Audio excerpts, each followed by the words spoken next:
On Friday, on this broadcast, I made some pretty strong statements about information that we would release.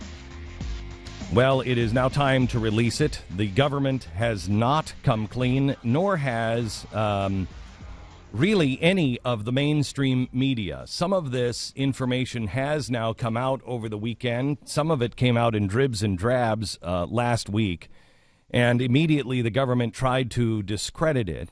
But we have sources, and I will tell you that while we are not the source of much of what came out, the different people, these sources, some of which we are talking to others. We are not an organization that cares about exclusives. I don't care about being first. I care about being accurate.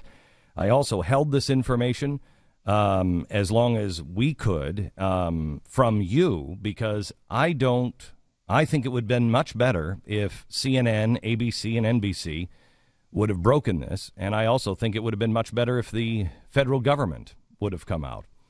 We received some of this information beginning on Tuesday of last week and began to do our own homework and investigation. By Wednesday afternoon, we knew it to be true. We have the sources and we have documents in hand. So we know we're right. I warn you that while some of this now you have heard, others, there are, I think, 5 different points in here that is new and exclusive. I warn you that do not go to just anybody for additional. Just because these things we can verify because we have the documents in hand does not mean that we go any further than this. We have some other things that we are going to lock down in the coming days. We have some more tomorrow and the next day and probably the next day and into next week as we verify, and also giving people in the government and the media the opportunity to tell the truth. The reason why this is important to me is this information will only divide us even more. I told you on Friday that I thought I had reached the bottom of my trust level with the government and with the media. Oh, no. No, I haven't. And now the government is out and out lying to you. They are engaging in a disinformation campaign to discredit and destroy. And some of our sources are under threat of 20-year prison terms for speaking to members of the media.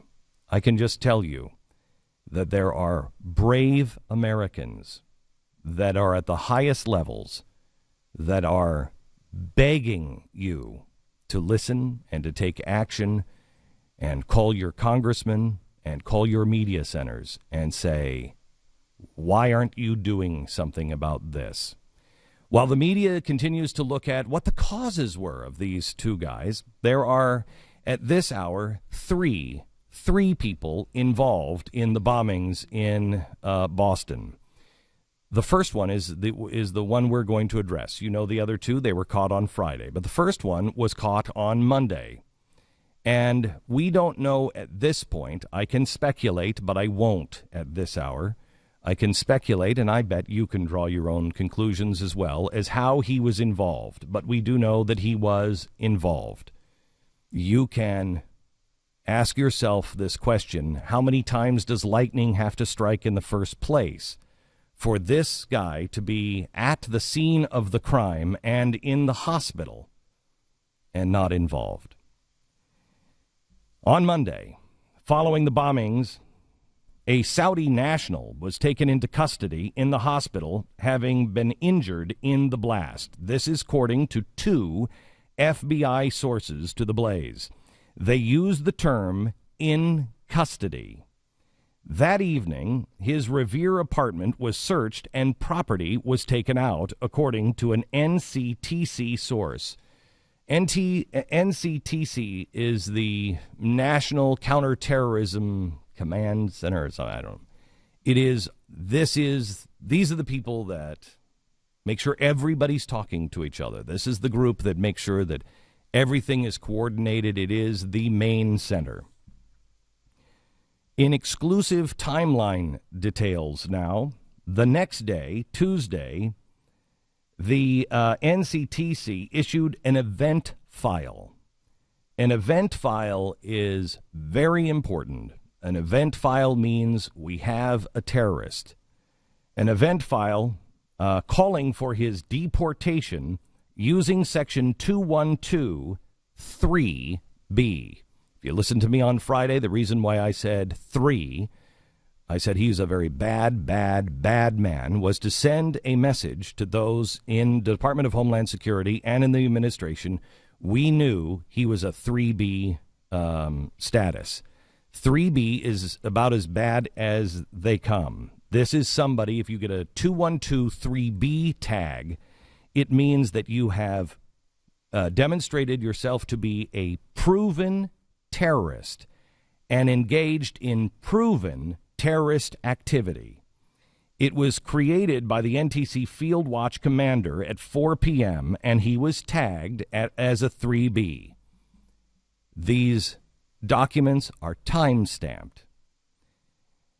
Who actually tagged him as a 3B, we are not sure. We know the field commander or the Field Watch commander is the one who entered it. Which government agency said he's 3B, we don't know. But we do know this. It is almost impossible to charge someone with this. It is very, very difficult. You need solid evidence, because this isn't something that one group says, hey, 2123B. All of the departments have to agree that that evidence is strong enough to tag someone 2123B. It has to be almost certain proof and evidence. If any agency that is part of the NCTC disagrees with the charge, it cannot be applied. It's very important that you understand this is not something that is riddled with mistakes.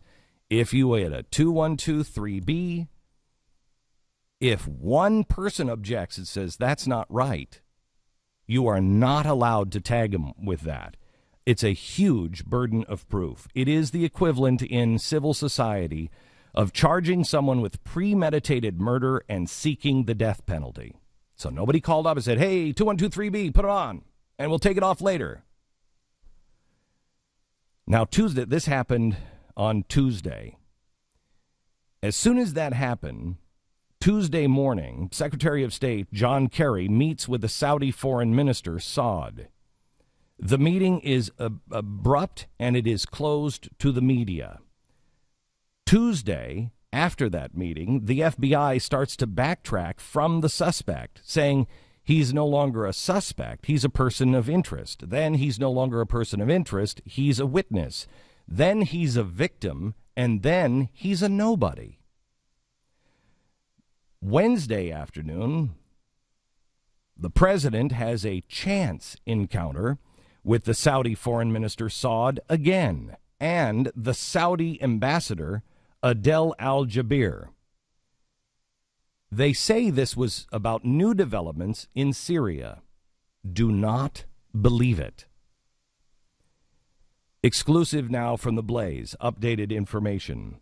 Wednesday at 5:35 p.m., the file, the 2123B, is altered. This is unheard of. This is impossible in the timeline due to the severity of the charge. If these things did happen, which they don't, if this did happen, you don't one day put a 2123B charge against somebody with deportation and then the very next day take it off. It would require too much to do it. The order was that the deport order was rescinded. And this is critical that you understand. There were only two people that could do this. The director of the NCTC could order the change after talking to each department, after going to the FBI and the ATF and everybody else and saying, hey, you know that evidence we had, here's evidence against it, et cetera, et cetera. Only the department could do that by running everybody through and making sure that everybody signs off. Impossible to do in such a short period of time. Or somebody at the very highest levels of the State Department could do it. We don't have any evidence to tell you which one did it. Thursday, Janet Napolitano testifies before the House Homeland Security Committee that no Saudi national has been or was being deported. This goes directly against the order that we have in hand.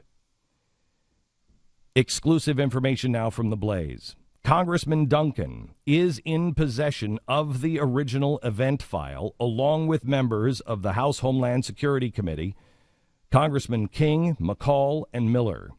They have sent a formal letter of request, which we have a copy of and is now posted at the Blaze, for a classified briefing on the Saudi national and the deportation order. The Department of Homeland Security needs to answer Congress.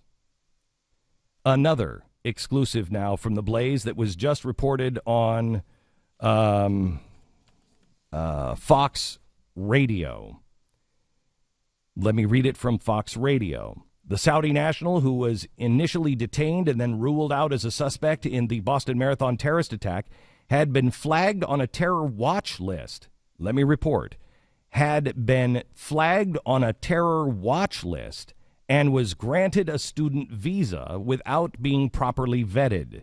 A source close to the investigation revealed that Abdul Rahman Ali Al-Harbi had been deemed inadmissible under a section of the Immigration and Nationality Act, which declares ineligible for a visa any alien who is engaged in or is likely to engage after entry in terrorist activity. At least two additional sources have confirmed that Ali Al-Harbi is set to be deported as early as this week, contrary to statements made by Homeland Security Secretary Janet Napolitano. Thursday of last week now, going back to the Blaze report today, Thursday, DHS and ICE told the media that there are two Saudi nationals. And it's the other one, not the one hospitalized for injuries suffered in the bombing. That's the one that's in custody and being deported. We would respectfully ask for any kind of evidence of that. Who is this second Saudi? There were no names, no pictures presented. The fact is, an event file was created for one Abdul Rahman Ali Al-Harbi, indicating that he was to be deported for terrorism activity, clearly stated on the event file for the Boston bombing. If there is a file that has been created with another Abdul Rahman Ali Al-Harbi in mind, don't you think we should know about it? Also, exclusive from the Blaze. This Saudi had a student visa. This Saudi's student visa specifically allows him to go to school in Findlay, Ohio. He has been in this country now for 6 months. We cannot find any evidence that he is in Findlay, Ohio. He has an apartment in Boston, Mass. If this is a case of mistaken identity, then who is the person named in the file with the same name, with the 3B charge? If DHS was working with a person as a source to out the bombers, then why is there a 3B charge? Exclusive. Why wasn't the Congressional Committee on Homeland Security notified? Why are they being cut out of all information? This is protocol. We're working on the family connections, and there is more to come. Sources tell us This will most likely now be kicked from DHS to the DOJ and labeled an ongoing investigation that just cannot no longer be discussed. This will be the reason Napolitano will not answer the Homeland Security Committee's request for a briefing. Like Benghazi, they have a heavy disinformation campaign floating a variety of scenarios to confuse the media, but that apparently doesn't take much. To prevent the story from being pursued, mistaken identity, wrong Saudi in custody. They are also working very hard to discredit those on the scent. I will give you more information on this in just a few minutes. But I want you to know, I need you to call your congressman right now. There are those congressmen that are aware of this, have seen the documentation. They're in the Homeland Security Committee. They know. They have seen it. They need your support. They need your help.